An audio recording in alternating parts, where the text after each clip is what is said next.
تو آپ یہ بتائیے گا کہ اس کو یہ بند کیسے کیا جائے، اس خون جو بہہ رہا ہے اس کو بند کرنا کے لیے کیا اقدامات کرنے چاہیے؟ دیکھیے میں بھی ایک ڈاکٹر ہوں اور میں بھی ڈاکٹر ہی کی حیثیت سے آپ کو جواب دوں گا. پہلے یہ دیکھنا ہے کہ خون کے بہنے کا سورس کیا ہے. آپ خون کو سپرفیشلی نہیں روکیں گے، آپ اس کے سورس کو بھی آئیڈینٹیفائی کریں گے. یہ چیز جو ہوئی ہے اس کا سورس کیا ہے، ایکچوئل پرابلم روٹ کاز کیا ہے.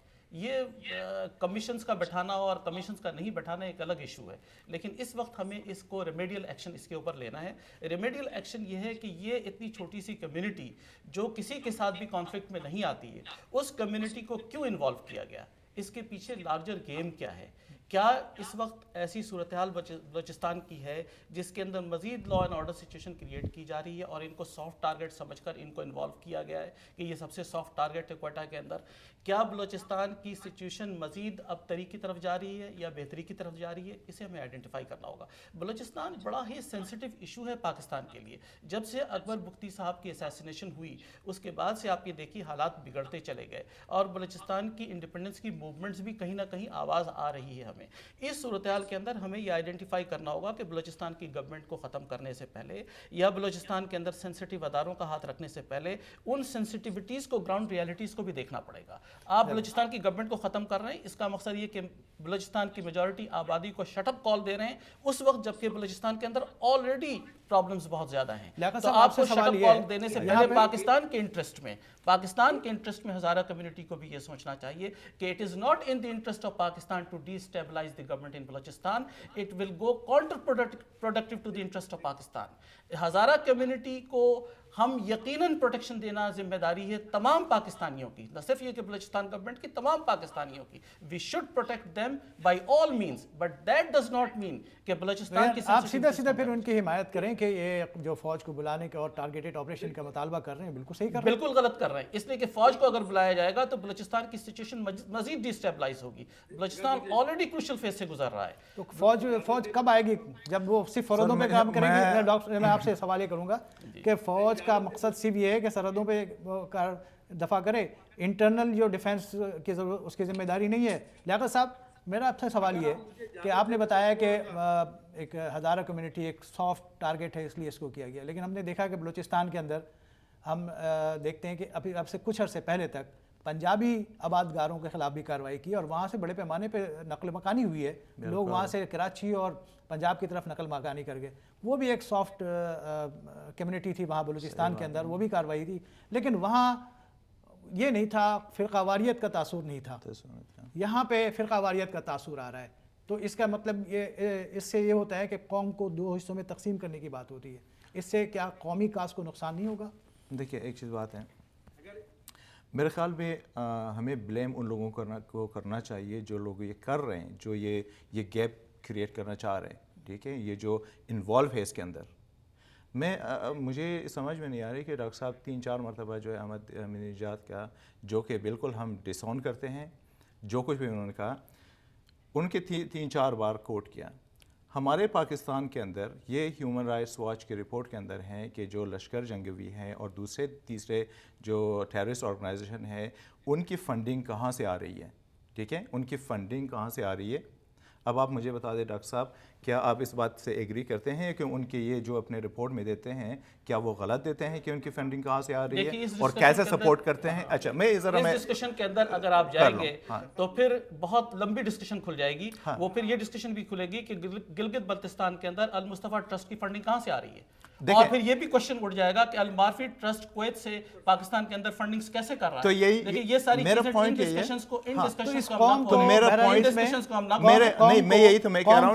اپنے ٹارگٹ کو کلیئر رکھنا چاہیے، اپنے مفاد کو سامنے رکھنا چاہیے. یہ بات دیکھنا چاہیے کہ کہیں سے بھی اگر فنڈنگ آ رہی ہے تو اس کے مقاصد بھی کچھ ہوں گے. گفتگو بہت اچھی موضوع پہ ہے، موڑ پہ ہے، اور اس پہ مزید گفتگو کرنے ہمیں چاہیے کہ مزید گفتگو کریں، لیکن ہماری مجبوری یہ ہے کہ ہم ایک چھوٹے سے بریک پہ بھی جاتے ہیں. ناظرین آتے ہیں ایک چھوٹے سے بریک کے ساتھ.